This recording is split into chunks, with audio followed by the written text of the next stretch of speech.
로마서 9장 19절 혹 너가 내게 말하기를 그러면 하나님이 어찌하여 허물하시느냐 누가 그 뜻을 대적하느냐 하리니. 하나님께서 공의로우심을 전제로 우리를 선택하신다고 말씀드렸는데도 성경을 그저 문자적으로 해석하고 또 전통적으로 교리화되어 있는 칼뱅의 애정서를 염두에 두면 본절과 같은 이런 질문이 나올 수밖에 없죠. 그래서 하나님께서 구원받을 자를 창세전에 이미 다 선택하시고 버릴 자도 다 선택하셨다면 모든 게 하나님 뜻대로 이루어지는 거니까 유기된 자들의 죄도 모두 다 하나님께서 이미 예정하신 건데 뭘 그들의 허물을 논할 수 있겠느냐는 거죠.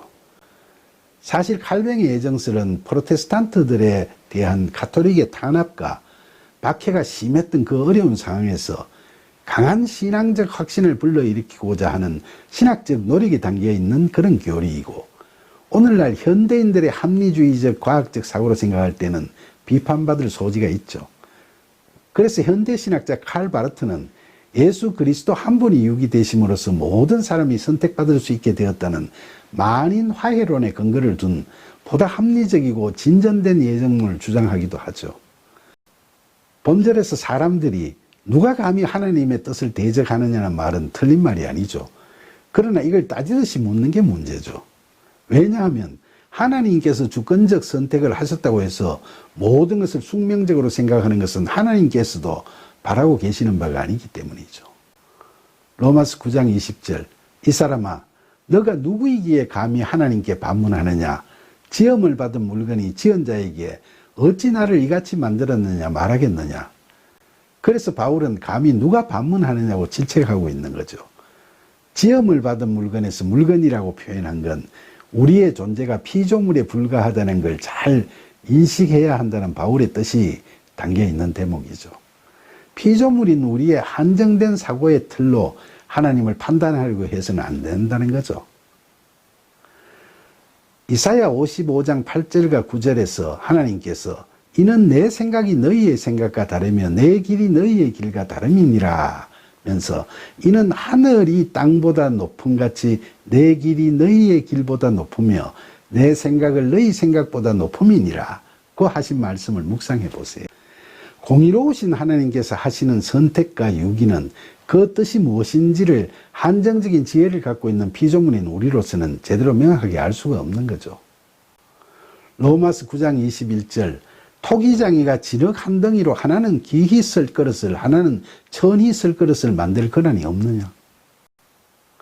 바울의 이 말씀은 구약의 선지자 이사야와 에레미야가 이야기한 예화를 인용하는 거죠. 이사야서 29장 16절에 선지자 이사야는 너희의 패역함이 심하도다. 토기장이를 어찌 진흙같이 여기겠느냐.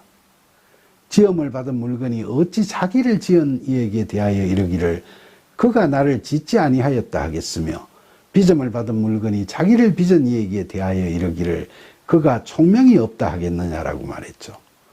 또 에레미야 18장 4절에서 선지자 예레미야는 진흙으로 만든 그릇이 토기장이의 손에서 터짐에 그가 그것으로 자기 의견에 좋은 대로 다른 그릇을 만들더라고 예를 들면서 6절에서 여호와의 말씀이니라 이스라엘 족속아 이 토기장이가 하는 것 같이 내가 능히 너희에게 행하지 못하겠느냐. 이스라엘 족속아 진흙이 토기장이의 손에 있음 같이 너희가 내 손에 있느니라고 이야기했죠. 어떤 그릇을 만들 거냐 하는 건 토기장이의 마음에 달려있다는 거죠. 이 이야기는 하나님의 절대 주권에 대한 예화라고 할 수 있죠. 그래서 바울도 본절에서 하나님께서는 기히 쓸 사람과 천히 쓸 사람을 만들 권한을 갖고 계신다는 의미로 이 이야기를 하고 있는 거죠. 그러나 이 이야기를 자칫 잘못 이해해서 모든 것이 창조될 때부터 다 하나님의 선택하심에 따라 된 거고 우리의 노력이나 헌신은 아무 소용이 없다고 생각하게 되면 존재론적으로 숙명론에 빠지거나 심지어 선택받은 자는 죄를 지어도 구원받는다는 식의 도덕적 해이나 신앙적 타락에 빠질 수도 있고 또 삶의 고난을 겪을 때에는 하나님께 대한 원망과 미움만이 증폭될 소지도 많죠. 바울의 이 말씀은 하나님께서는 귀하든 천하든 다 쓸모가 있는 피조물인 우리를 만드신 분이다 라는 하나님의 절대 주권을 강조하는 말씀이죠. 그러나 이 말씀은 하나님께서 그렇게 만드신 우리가 어떻게 행하도록 모든 것을 컨트롤 하신다는 말씀은 아니죠. 앞서 18절에서 바로를 완악하게 하신다는 게 그의 불의함을 내버려 두신다는 거였죠. 그러니까 하나님께서 절대적 주권으로 우리를 선택하시지만 우리의 죄악을 조장하시는 분은 결코 아니시라는 겁니다. 그리고 우리가 항상 기억해야 할 건 하나님께서는 절대적 주권으로 약속의 자녀를 선택하시지만 거기에는 반드시 하나님의 공의로우심이 전제되고 있다는 거죠.